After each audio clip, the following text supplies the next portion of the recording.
Bonjour à tous et à toutes, j'espère que vous allez bien. Alors aujourd'hui, on va traiter la page 78 avec ce thème qui s'intitule La nostalgie heureuse. Alors on va traiter ici les activités 2, 3 et 4 donc de la page 78. Alors vous voyez derrière moi, je me trouve au Japon et ce n'est pas quelque chose de bizarre puisque on va voir que et on va parler un peu du Japon dans ce cours aujourd'hui. Alors pour commencer, si vous voulez, on va voir ici donc, on va commencer par voir donc ce thème. On parlera du thème de la nostalgie heureuse, donc, d'accord? On va commencer tout d'abord par l'activité numéro 2, donc de la page 78. Alors ici, vous avez plusieurs questions. La question A, la question B, la question C. Pour la question A, on nous dit ici, cette émission évoque un film, un livre ou bien une exposition. Pour la question B, vous avez à quel lieu, à quelle occasion a-t-elle lieu? On parle de l'émission ici, bien évidemment. Et l'activité C, est-ce qu'Amélie Nothomb est présente? Voilà, donc on va écouter l'enregistrement tout de suite. Écoutez bien et répondez donc aux questions de l'activité 2. C'est parti. Unité 4. Découvrir. Activités 2, 3 et 4. Bienvenue dans notre émission Un livre, un soir. Pour cette rentrée littéraire 2013, nous accueillons Amélie Nothomb qui vient nous présenter son 22e roman, La nostalgie heureuse. Ce livre retrace le plus récent voyage de la romancière au Japon en 2012 pour la réalisation d'un documentaire vidéo intitulé Une vie entre deux eaux. Le documentaire porte sur la relation d'amour-passion qu'entretient Amélie Nothomb avec le Japon où elle a passé sa petite enfance. Mais le livre va plus loin que la caméra puisqu'il évoque, entre autres, les retrouvailles avec son premier amoureux, surnommé Rinri, et ses souvenirs les plus tendres avec sa nounou, Nishio-san. De même, la visite de Fukushima, on se souvient tous du terrible tsunami en mars 2011, est beaucoup plus forte dans le livre.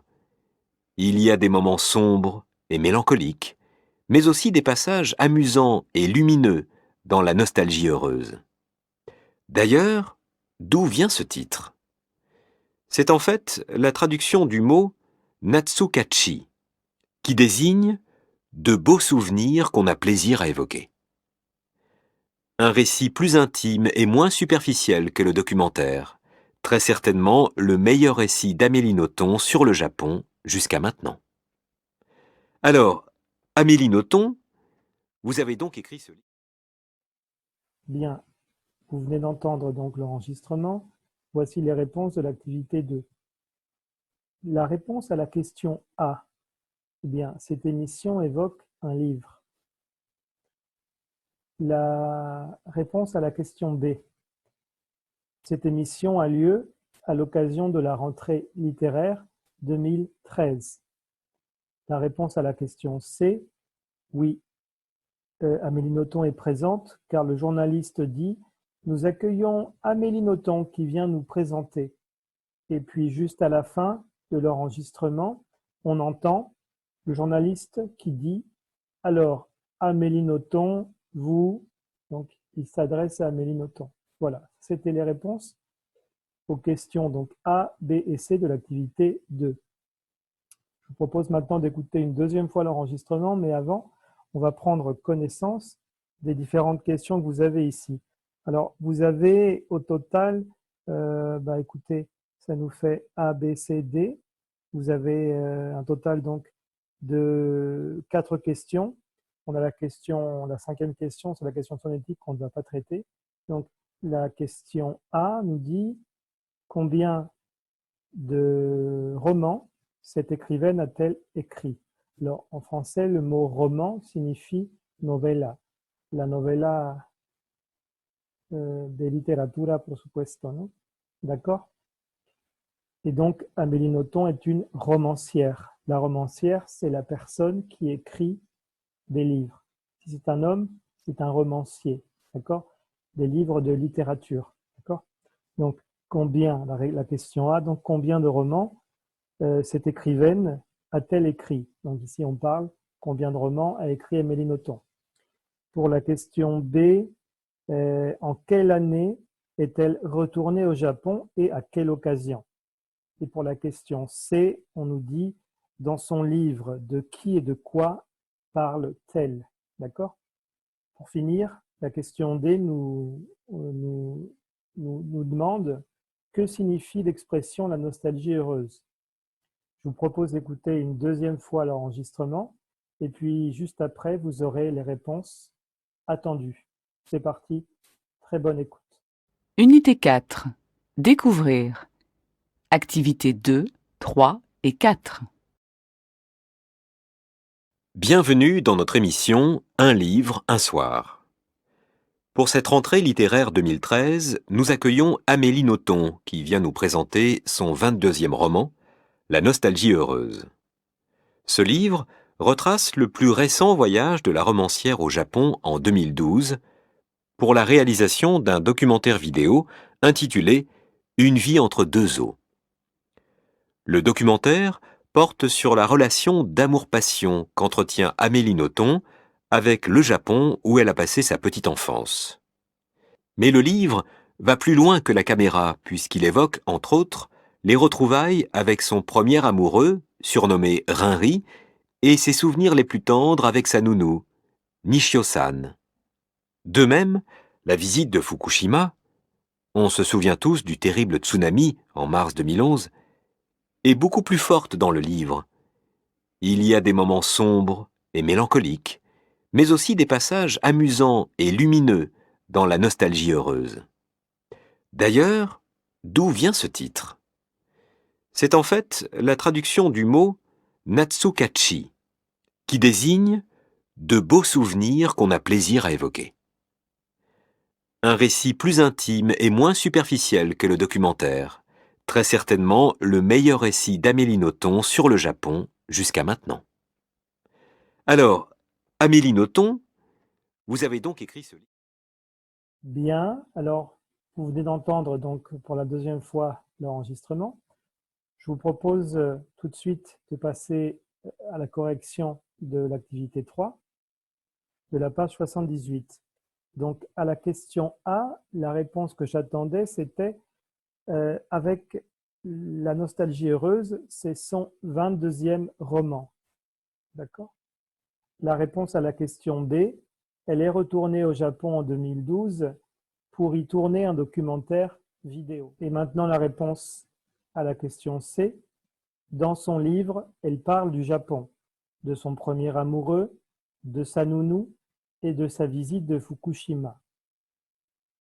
Pour la réponse D, la nostalgie heureuse désigne de beaux moments qui nous rendent heureux par le simple fait de les évoquer. Ça, c'était donc la réponse à la question D. Bien, on va passer maintenant, si vous voulez, au petit encadré que vous avez ici des mots et expressions sur le thème des souvenirs.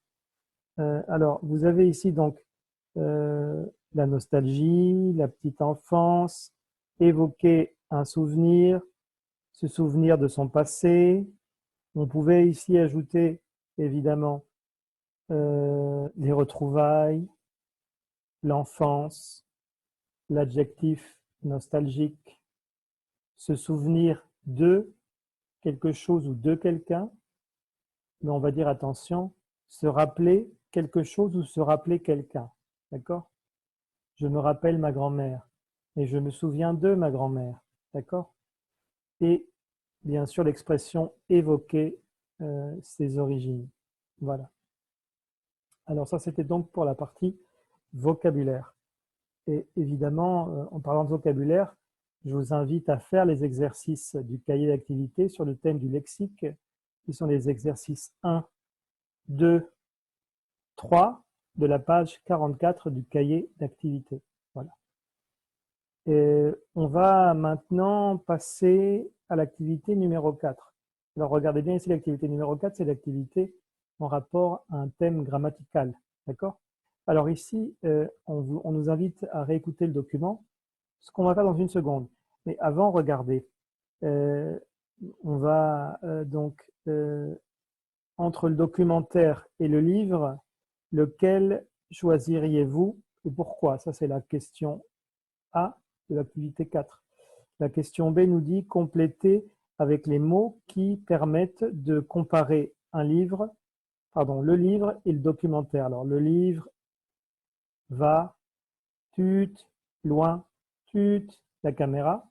Et on a aussi un récit tut, intime et tut, superficiel, tut, de documentaire. Alors, la question C maintenant, sur quel mot portent les comparaisons? Alors, c'est parti pour la dernière écoute de l'enregistrement et juste après, on corrige. Unité 4. Découvrir. Activités 2, 3 et 4. Bienvenue dans notre émission Un livre, un soir. Pour cette rentrée littéraire 2013, nous accueillons Amélie Nothomb qui vient nous présenter son 22e roman, La nostalgie heureuse. Ce livre retrace le plus récent voyage de la romancière au Japon en 2012 pour la réalisation d'un documentaire vidéo intitulé Une vie entre deux eaux. Le documentaire porte sur la relation d'amour-passion qu'entretient Amélie Nothomb avec le Japon où elle a passé sa petite enfance. Mais le livre va plus loin que la caméra puisqu'il évoque, entre autres, les retrouvailles avec son premier amoureux, surnommé Rinri, et ses souvenirs les plus tendres avec sa nounou, Nishio-san. De même, la visite de Fukushima, on se souvient tous du terrible tsunami en mars 2011, est beaucoup plus forte dans le livre. Il y a des moments sombres et mélancoliques, mais aussi des passages amusants et lumineux dans la nostalgie heureuse. D'ailleurs, d'où vient ce titre? C'est en fait la traduction du mot Natsukachi, qui désigne de beaux souvenirs qu'on a plaisir à évoquer. Un récit plus intime et moins superficiel que le documentaire, très certainement le meilleur récit d'Amélie Nothomb sur le Japon jusqu'à maintenant. Alors, Amélie Nothomb, vous avez donc écrit ce livre. Bien, vous venez de réécouter l'enregistrement. On va passer à la correction de l'activité 4, de la première partie. Alors, à la question A et B, eh bien, j'attendais. Entre le documentaire et le livre, on devrait choisir le livre parce que, premier élément, le livre va plus loin que la caméra et le récit est plus intime et moins superficiel que le documentaire. Ça, c'était donc des réponses aux questions A et B de l'activité 4. On a aussi la question C, toujours de l'activité 4, la première partie. Les comparaisons des phrases ci-dessus portent sur des adjectifs. Dans la première phrase, sur l'adjectif loin, et dans la deuxième phrase, sur les adjectifs intimes et superficiels. Alors maintenant, regardez dans la deuxième étape, deuxième partie de cette activité 4, on nous demande d'observer les phrases. Regardez bien.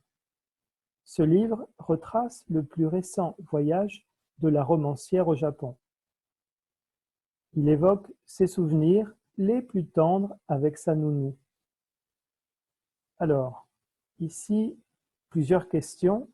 Regardez-les et on corrige tout de suite. À la question A, vous pouvez répondre. Dans la première phrase, le plus fait référence au voyage de la romancière au Japon. À la question B, dans la deuxième phrase, les plus fait référence à souvenir. Et la question C, quel est le superlatif de bon? Eh bien, c'est meilleur. Alors, bien sûr, comme vous avez 4 adjectifs, vous avez l'adjectif bon masculin singulier, bon féminin singulier, qui serait bonne dans ce cas-là. Donc, ensuite, on a bon au pluriel masculin avec un S, et bonne Au féminin avec un S aussi qui ferait donc le féminin pluriel. Vous avez ici le tableau que je vous ai mis ici avec les différentes options masculin, féminin, singulier, pluriel. Regardez-le ici et ça vous donne l'équivalent avec le superlatif qui serait meilleur. Ya que como en español tampoco decimos es el más bueno. De repente la gente lo dice, pero la gente sabe que está mal, pero la gente lo dice a veces así, pero pues, normalmente saben todos que no se dice es el más bueno, es el mejor, ¿no? C'est le meilleur, d'accord? Donc ça, c'est le superlatif de l'adjectif. Voilà. Alors maintenant, je vous propose de passer à la page 83, d'accord? Et vous avez ici un exercice, l'exercice 1 qui est très intéressant. On va utiliser le comparatif et le superlatif. On vous demande ici, alors vous achetez un ordinateur, vous allez comparer les deux modèles avec les adjectifs puissant, résistant, lourd, léger, grand, petit, cher et bon marché. Alors, on vous donne un exemple, on vous dit le Tony est plus léger que le Cosini. Alors, vous avez donc Cosini 1680 €, mémoire 8 mégaoctets, attention en français on dit mégaoctets, pas mégabytes, non? On dit mégaoctets, c'est pour ça qu'on a MO. L'autonomie est de 9 heures, le poids est de 3,5 kg. On a la dimension 30 x 10 x 2 cm. Le Tony a un prix de 1990 €, la mémoire de 12 mégaoctets, l'autonomie de 12 heures, le poids de 2,7 kg, la dimension 32 par 22 par 2 cm. Voilà. Donc à partir de ces éléments-là, vous devez donc faire des phrases en utilisant le comparatif et le superlatif. Dans une seconde, on va passer à la correction de cet exercice et vous verrez, ici je vais vous mettre un tableau que vous pourrez voir, analyser, et vous verrez ici quelles étaient les réponses que j'attendais. D'accord? Alors, si vous voulez, mettez pause, faites l'exercice, et juste après, on aura donc la correction, le corrigé de l'exercice. D'accord? Alors, bon courage, allez-y, et mettez pause. Bien, alors ici, je vous propose la correction, donc, sous forme de tableau. Alors, je vous ai mis les différents critères, donc le prix, la mémoire, l'autonomie, le poids et la dimension, avec les adjectifs par rapport au prix. On a les adjectifs cher et bon marché, cher, caro, bon marché littéralement, buen mercado sería barato, d'accord? On a la mémoire, hein, l'adjectif qui parle de la mémoire, c'est puissant. On a l'autonomie avec l'adjectif résistant. On a le poids avec deux adjectifs, soit c'est lourd, soit c'est léger. Et puis on a aussi les dimensions, soit c'est grand, soit c'est petit. Bien. Alors passons au Cosini, l'ordinateur Cosini. Alors on peut dire le Cosini est moins cher que le Tony. Au superlatif, ça va nous faire le Cosini est le moins cher. Avec le Tony, toujours avec le même adjectif, le Tony est plus cher que le Cosini. D'accord? Et on a ensuite au superlatif, le Tony est le plus cher. Donc avec l'adjectif bon marché, on aurait le Cosini est meilleur marché que le Tony. Le Cosini est le meilleur marché. Avec le Tony est moins bon marché que le Cosini. Et le Tony est le moins bon marché. Maintenant, si on parle de la puissance, d'accord? On peut dire que le Cosini est moins puissant que le Tony. Le Cosini est le moins puissant. Avec le Tony est plus puissant que le Cosini. Et le superlatif, donc, ce serait le Tony est le plus puissant. En ce qui concerne résistant, l'adjectif résistant, le Cosini est moins résistant que le Tony. Le Cosini est le moins résistant. Le Tony est plus résistant que le Cosini. Le Tony est le plus résistant. En ce qui concerne le poids, avec l'adjectif lourd, le Cosini est plus lourd que le Tony. Le Cosini est le plus lourd.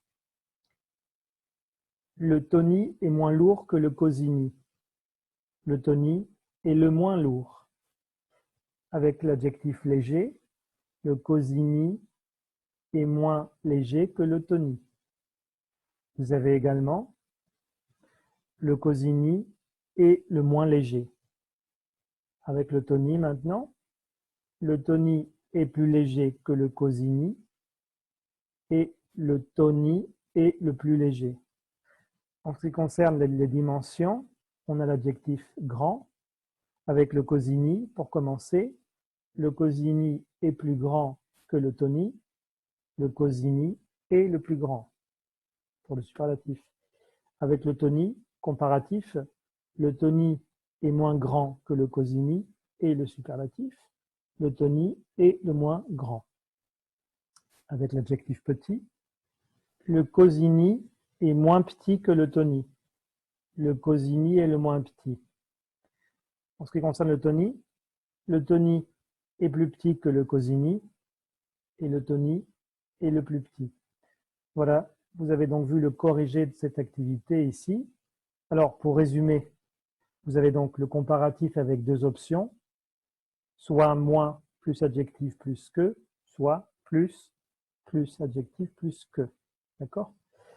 Attention avec l'adjectif bon. D'accord? Parce que si on utilise l'adjectif bon, vous aurez bon, vous aurez meilleur, meilleur, meilleur et meilleur comme on a eu tout à l'heure. Pour le superlatif, si le sujet est masculin singulier, vous aurez le livre le moins cher, le livre le plus cher. D'accord? Si le sujet est féminin singulier, la fille la moins sympathique, la fille la plus sympathique. Si on a un sujet masculin pluriel, les livres les moins chers, les livres les plus chers. Si le sujet est féminin pluriel, les filles les moins sympathiques, les filles les plus sympathiques. Alors, pour conclure, écoutez, pour renforcer ce thème, je vous invite tous et toutes à faire les exercices 5, 6 et 7 de la page 45 et 46 du cahier d'activité. Je vous demanderai pour finir, bien sûr, comme tous les jours, de prendre soin de vous et je vous dis à très bientôt pour un autre cours. Au revoir et passez tous et toutes une excellente journée ou excellente soirée. Au revoir.